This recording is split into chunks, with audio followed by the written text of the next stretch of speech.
Namaskar and welcome in special conversation with Doordarshan. We are having Dr. Evan Eichler from University of Washington, who is a leading genetic scientist in the world, and he has been nominated for Times 100 Influential People in 2022, and he has been researching in DNA and genetics area for many decades. We'll be talking to him. Dr. Evan, welcome to Doordarshan. Welcome to India. My pleasure. Yes. First question I would like to ask you that in layman's terms, if you can explain your body of work, that what you have done in like genetics, genome mapping, and all your understanding about evolution of genomic, human genome evolution. So please tell us about that. Sure. I've been interested in genetics for almost 30 years. Was part of the actual initial Human Genome Project, which was in the late 1990s and early 2000s.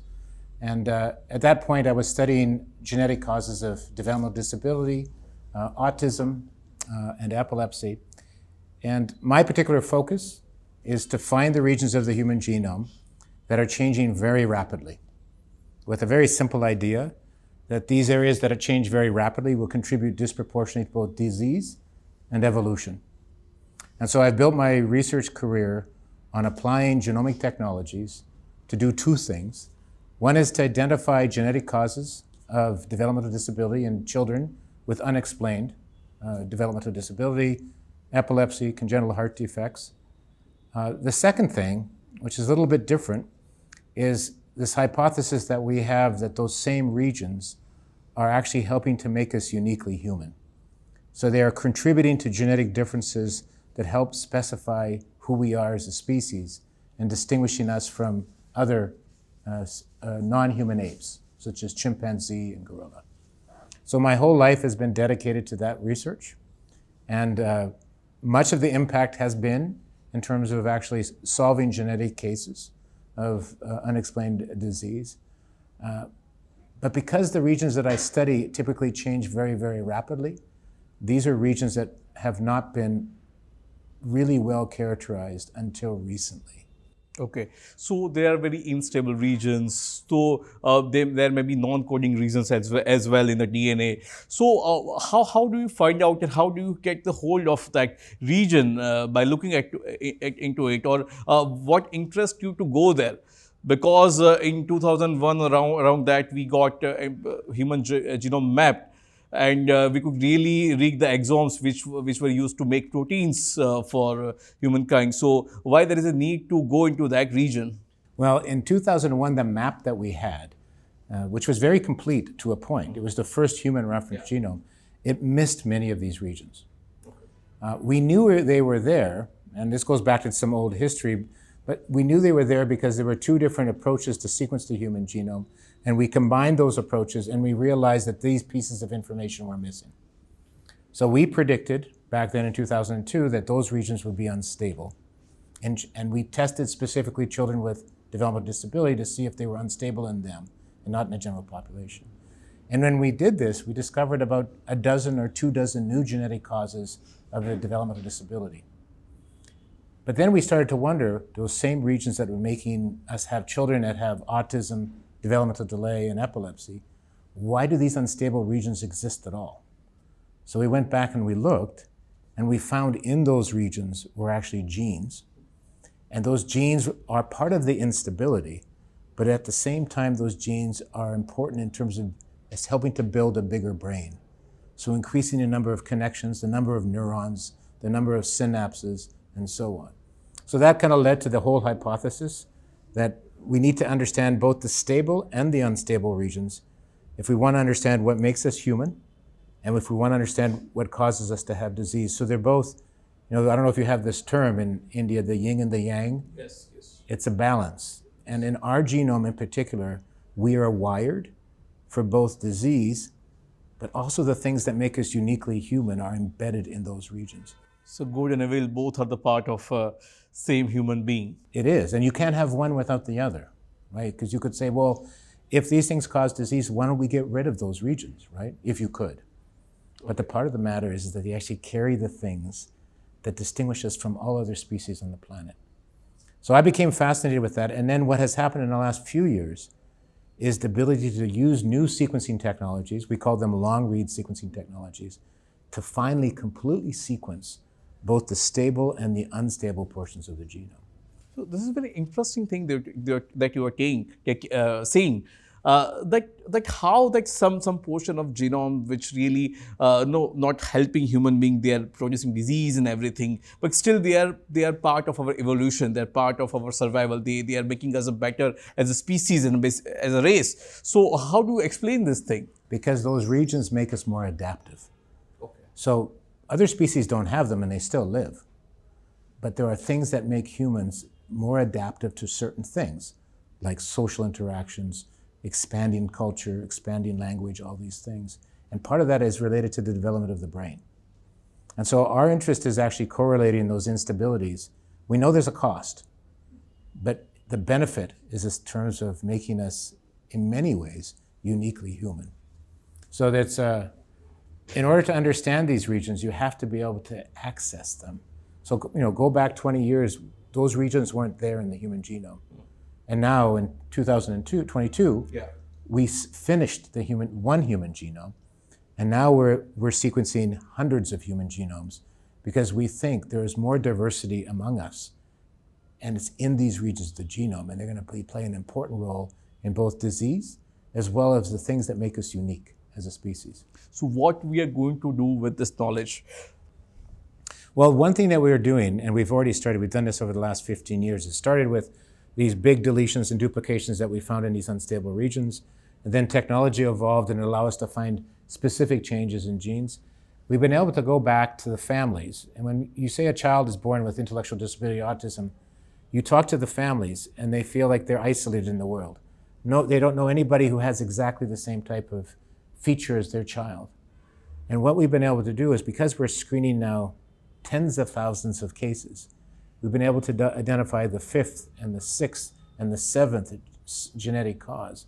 And what we've been able to do now is bring those families together and say, oh, your child has the same genetic cause of developmental disability. The power for that for families has been tremendous. So some of my clinical colleagues say, well, what is the point? Because you do this, but we don't have a treatment for those children right now. Well, I say not yet. But there's something much more valuable than just actually having an immediate treatment. It's basically helping people understand why their child has intellectual disability, developmental delay, epilepsy. But more importantly, once you've identified the 10th and the 11th and the 12th case, those families actually now connect based on the same genetic cause of disease.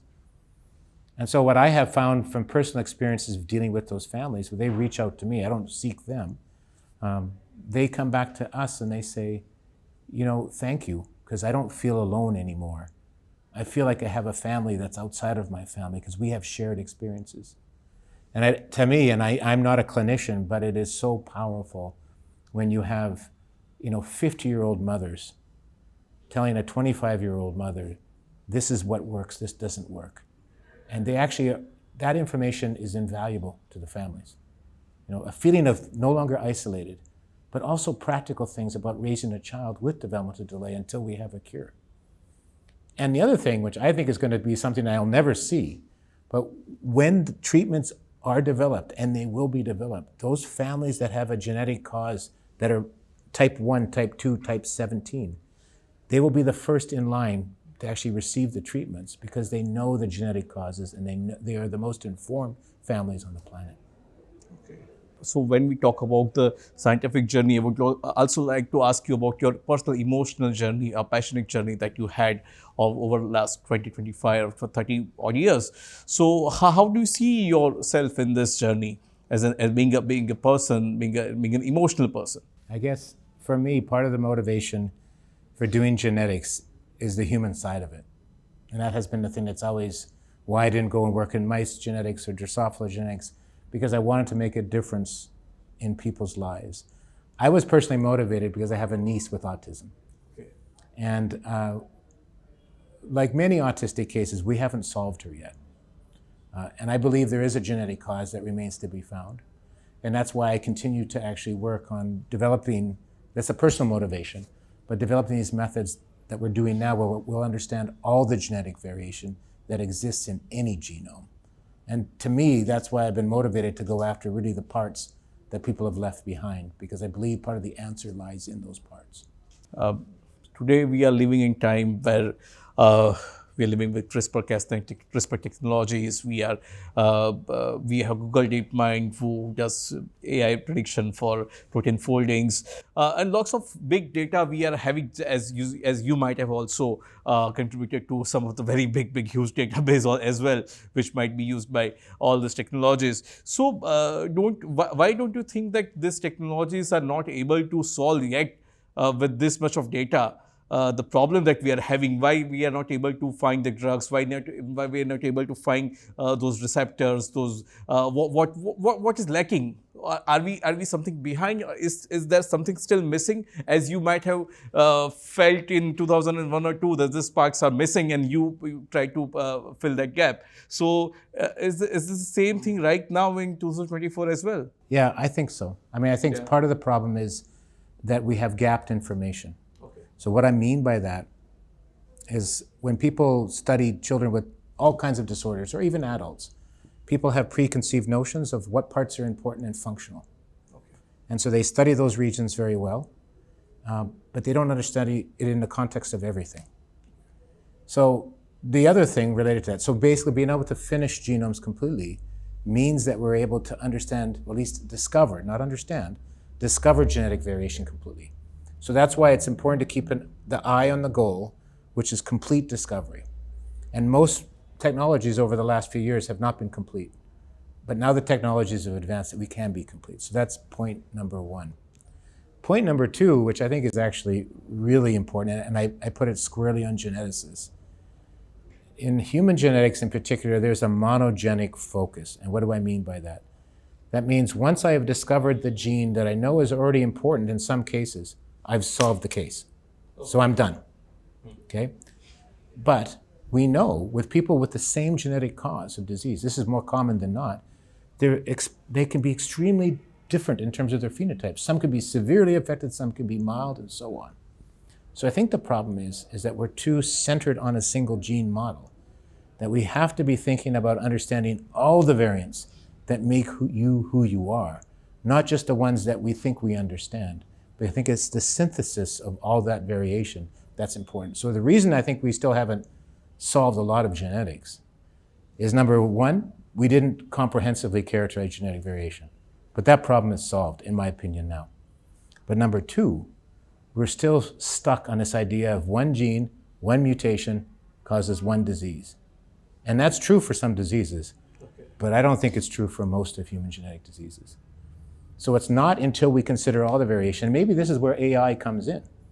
Maybe this is where some of this technology can be leveraged, right? To actually start to synthesize all the variation that makes you unique as a person, but also contributes you to unique risks of disease. So you mean to say that we really yet don't know how genes interact with each other?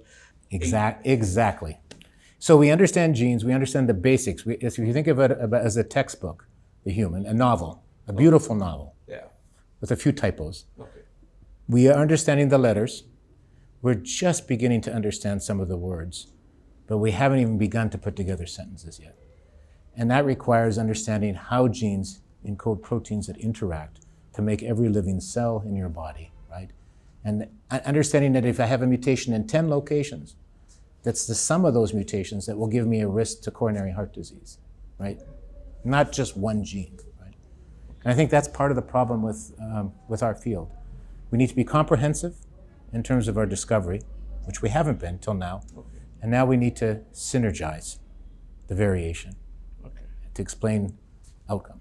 So do we really think, like it's a hypothesis, like do genes talk to each other? All the time. All the time. They talk through each other through the proteins that they encode, right? So almost no gene lives in isolation. Right? It actually produces a protein that interacts as part of a bigger complex. That complex interacts with another set of complexes, can modify, enhance, change. And so it's constantly dynamic. It's constantly moving, changing in terms of its interactions. But those pathways are highly predictive, right? But they take time to figure out. And so this is critical information. Is actually, people are working on this. But the idea of actually linking that back to the mutations comes back to the comprehensive discovery again. Correct. You also talked about artificial intelligence, which will play a very huge role in deciphering that what we are trying to understand. But there is also a thing that artificial intelligence are also biased by our information that we have given to them, or there might be a collective mistake that as a human species we might be doing, and the same bias we might be passing on to the AI. So this is why, I mean, I don't know if you've heard this term of a pangenome. Yeah. This idea of that one reference sequence isn't enough, because one reference just represents one snippet of human history and variation.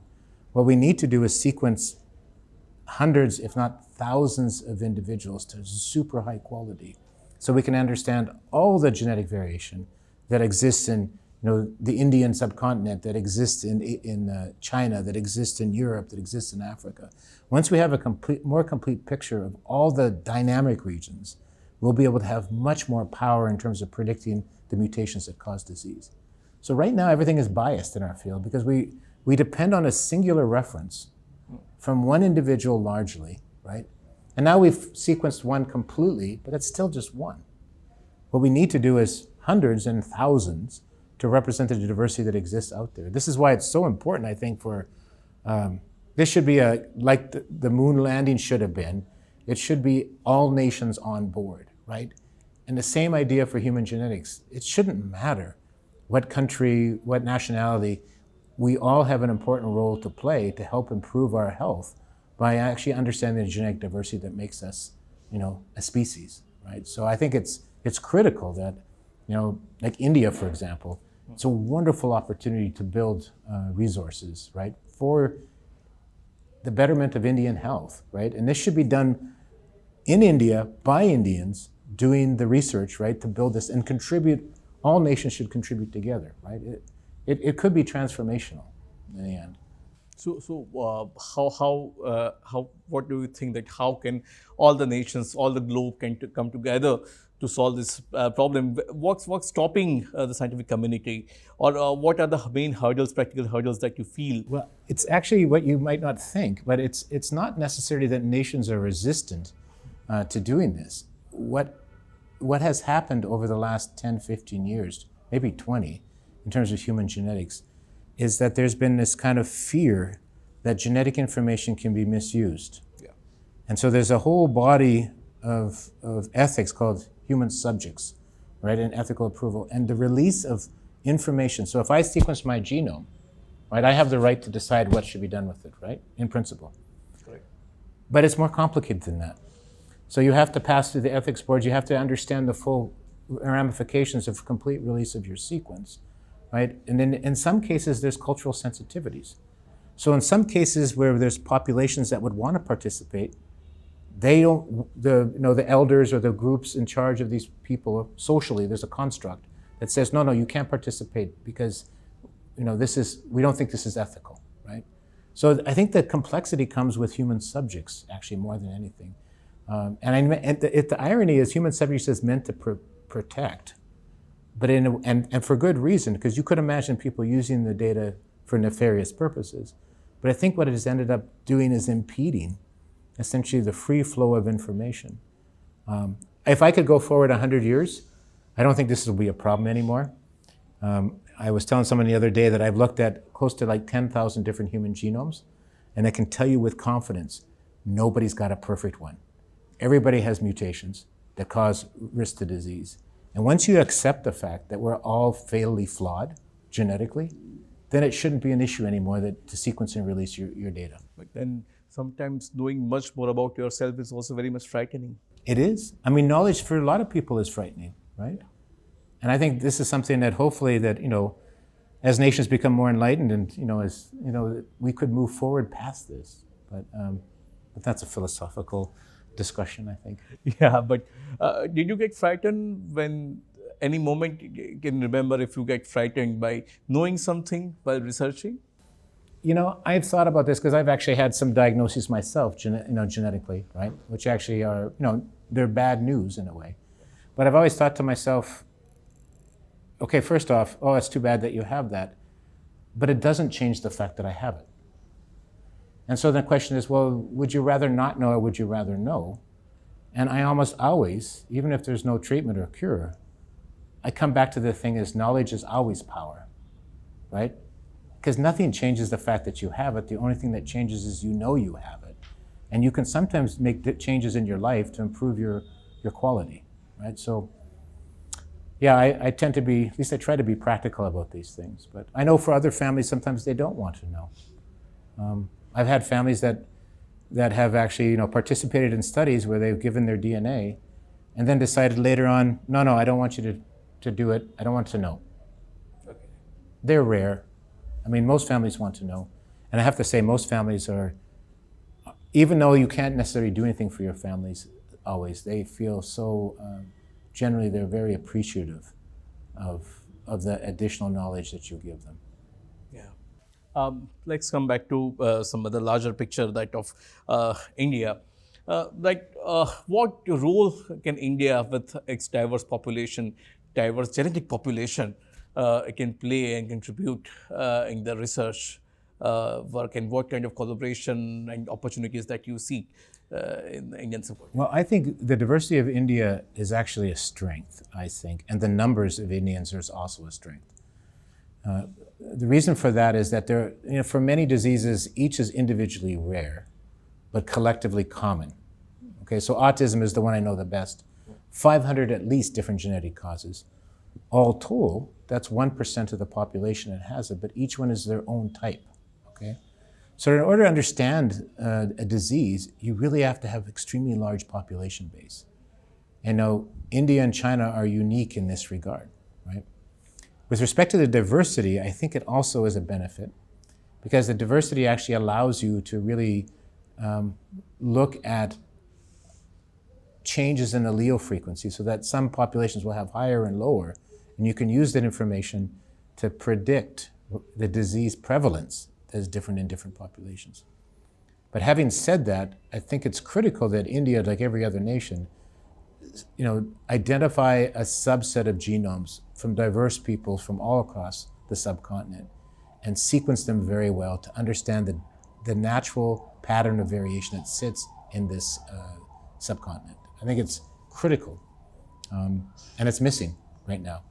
I mean, in almost all of the analysis that we have done, there's some contribution from India, but it's a small piece. It doesn't represent its proportion in the world, right? And I think it would be great if India could, I know there are lots of issues that a country has to deal with, right? It's not, genetics is not the only one. But this is a real opportunity because I do think the future will be complete genetic information for all of your citizens, right? Okay, correct. So when we look at the larger picture, still in this time, what parts of the science, what parts of genomic science are missing, which are not able to, which are not enabling us to see a complete picture? Oh, there's lots of missing pieces, right? We talked about the missing information in terms of genetic variation, which we think we're on the cusp of solving. So that's good. Understanding the diversity of humans is critical. That will be solved eventually at some point.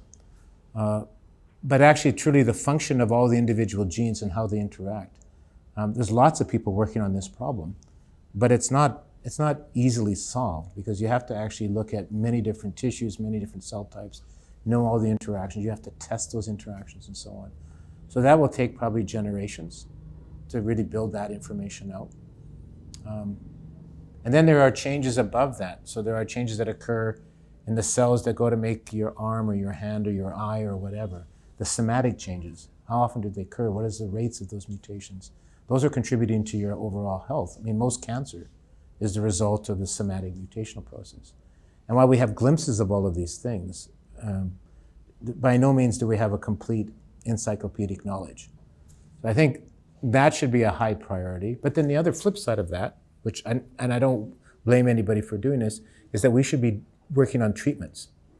And we should be developing treatments engineered to the genetic causes and not just treating symptoms, which is so much of what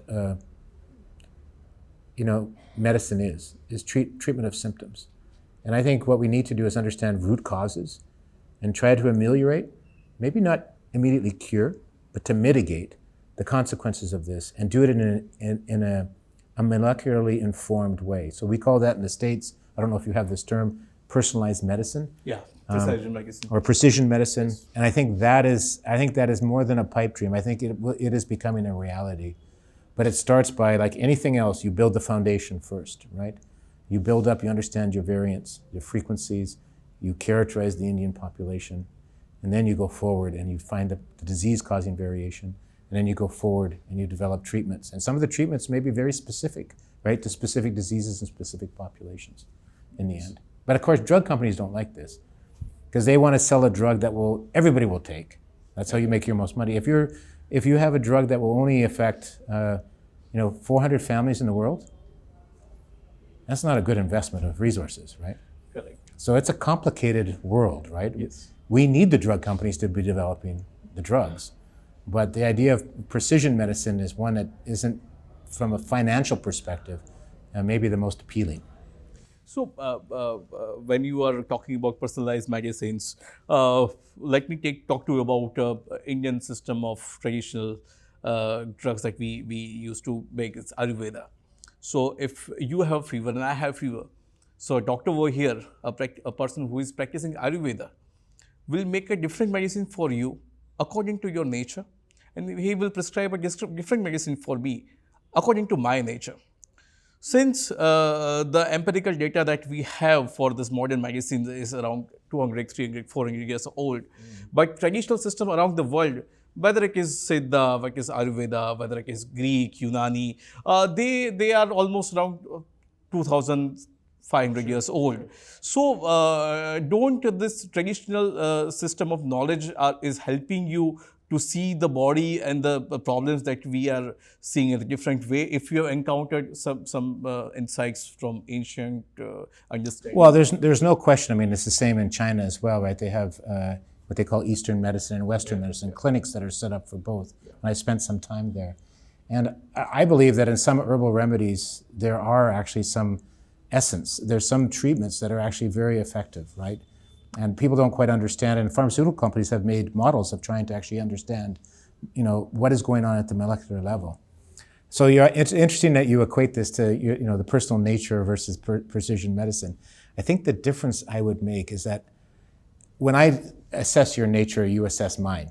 It's a subjective event, no matter how good you are. Nature of a body. Nature of a body. But there's a subjective aspect to it. The power of genetics, it's objective.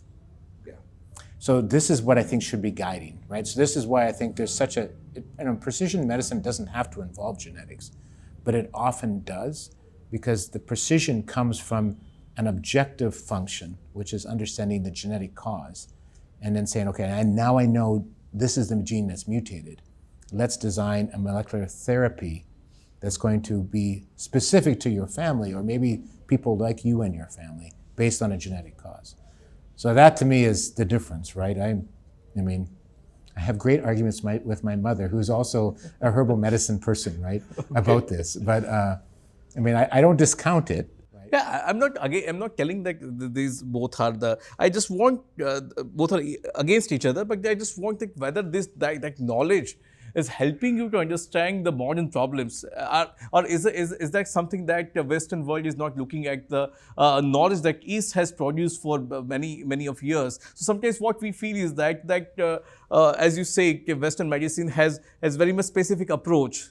They look into the big sense species. They don't look in the totality of the knowledge that we have as a human species. I think it's a little bit of a fair assessment. There's a paternalistic nature of Western medicine in general. And it's not just, it has to do with Eastern medicines. It has to do with how patients used to be treated in themselves, right? In my grandparents' generation, I think they almost would consider the physician like the god, like what he said that was spoken from heaven, right? But it's not so, right? I think one of the things that good doctors now versus bad doctors, the difference is doctors that listen to their patients. It's that simple. And listening to your patients, the patients have something to say nowadays, much more than they did in the past. And I think the same when we think about our genetic information. All that information should be taken into account, right? And I often say that the best treatments will be ones that involve three groups of people: the researchers, the clinicians, and the families. And there should be a three-way street where everybody communicates as equals, not as someone who's superior. Because I can tell you, I've learned more from families sometimes than any paper or textbook about essentially a new genetic disease that we've discovered, right? The insights that they have, because they live with them, you know. This to me is tremendous, and families should be listened to, right? Which I think maybe that's where, you know, you're getting at with the, you know, with the Eastern medicines, because it is that rapport that's pretty important, right? That exists. Correct. Do you have any thoughts regarding the consciousness or the way? It's a different topic, but just I would like to understand, because I think you dwell much into the philosophical part of the genetics as well. So definitely the genes are communicating. Definitely the body is working. It's perfectly working in the way every body is perfectly working. But from where does the life comes? Your consciousness, that's a great Yes, question. from where does the life comes, the communication they are deciphering as the way Ivan is or the way I am. So how does the gene express the consciousness So I mean, of the life? to be fair, I think that there is a part of who you are is not just genetic, right? A big part of who you are is who raised you, your experiences, your culture. All of this is important, right? So part of who I am and who you are, we can't disentangle that, right, from that. But one thing I also will tell you, and I think it's self-obvious, humans breed true, which means that no matter where you are born, right, a human's going to be a human, right, in terms of their capacities. So when I come back to that, I think that there must be something wired genetically in us, right, to develop. And that may be connected to increasing the number of synapses, right? Increasing the number of neurons. And some of these dynamic regions may also be contributing to the variability that we see in terms of that consciousness. And so there is actually a gene family that we're studying right now that is extremely high copy in humans and low in most other species. And it's very variable between humans. And we're very interested. It plays a role in the developing brain. We're just beginning to actually characterize that gene family, but we think it's going to be important in maybe some aspect of development of our brain, right? And the plasticity of our brain, which is, I think, a fascinating thing. I mean, you realize evolutionarily, right? As a species, we are very young. Correct. Right? So when we think about, if you believe the fossil record and the humans that existed before us, the archaics, right, the ancients, and it's only been, as a species, you know, we separated from the other apes about 5 to 6 million years ago, which sounds like a lot, but in the history of this world, it is a drop in the bucket. And then as a species, our brain developed and expanded in only the last million years of our evolution. And culture, the way we recognize culture, in itself is only tens of thousands of years old. So that's amazing when you think about it, right? How do all of those changes, every human that's born is born with a bigger brain and a delay in, essentially the spine formation, the plasticity, all these things. There's things that make us uniquely human, but every human does that. And that all has to have been encoded in our DNA very recently. So this is, to me, the biggest question, and the one that I care about since I was a student, right? And that comes back to that yin and the yang, right? I don't think when people study disease without putting it in an evolutionary context, I think they're foolish. And I think the same way about evolution in humans. Not thinking about the phenotypic consequence in terms of disease and studying evolution is foolish, because they're totally intertwined, right? Correct. So when does life begin? Oh, that I cannot pretend to understand that. So when there is sperm, then there is egg. So they both interact. They both talk to each other when there is a. So at genetic level, when does life begin? That is a great question, and it's beyond my pay grade. To be honest, I do not know the answer to that. But I think the potential for humans exists even in the very first conceptus, when the egg and the sperm come together, right? The potential for a human is now established, right? Of course, there's a whole bunch of steps in between, right? You go to the 32 cell stage, the 64 cell stage, gastrulation, neurulation. There's a whole process, right? But each of those is refining you more and more. But there's also, which people don't appreciate a lot, is there's a lot of stochasticism as well. And so that's why even identical twins aren't identical, right? Because it's just slight changes in the whole process, which can have some significant impact in terms of how people are who they are, right? But at what moment does it begin? The potential is there from the single cell stage. The potential is there. I would say that. But yeah, it's a great question. That I don't know. And the last question that I would like to ask, that what are the possibilities for this century in genetics? Oh, I think it's a wonderful time for genetics. I really do believe that we're going to get past all of these hurdles of release of information. I think the idea that information will become available and that it'll actually inform and improve health, and it needs to be equitable. So we can't just have nations that have the resources and ones that don't. What we need to do is invest in actually equity in terms of genetic information for everyone, because everybody benefits, right? If we just study Northern Europeans, we are not going to understand the complexities of disease, right? So it needs to be global participation. And I think there will be global benefit. And the last thing will be the treatments. But I also believe those treatments will come. And I also want to disabuse people of the notion that, just because you have a gene and you understand the mutations, even if you understand all the interactions, doesn't mean that there's going to be a cure. I think a cure is a very dangerous word. I think that the goal should be improving the quality of life of people that have genetically been given an unfair shake in terms of their mutation. And if we can improve quality of life, when I talk to parents that have a child with developmental disability and it's severe, you know what their number one concern is? Their concern is, who's going to take care of my child when I die? When I talk to them and they say, you know what, it's not, even if they have other children and their children are not affected, they said it's not fair to them that they will have to take care of their sibling, right? And I don't want this child to go to an institution. If we could get treatments that would bring those children up to a level that they could function in society independently, that would be a gift. I mean, a totally invaluable gift to those families. So I don't think about cures. I think about treatments and bringing people's quality of life up. And we should be investing in improving people's young life. So I don't know if you know, but there's a huge effort to try to figure out how to keep humans alive longer. There's companies that have formed, right, to actually study the genetics of longevity. What a waste. We should be improving the quality of life of the children that we have now so they can live to be functional and productive and rewarding adults, not keeping old, rich white people alive for 125 years. So that's my personal 2 cents. Thank you, everyone. Thank you so much for talking so deeply and talking about the genetic justice that you're talking. And I think that our viewers will be really enlightened by this talk, and the way we see the disease and the healthy mind and healthy body. I think it will add some perception to that. Well, thank you. Thank you for your questions. Thank you. Appreciate it. Bye-bye.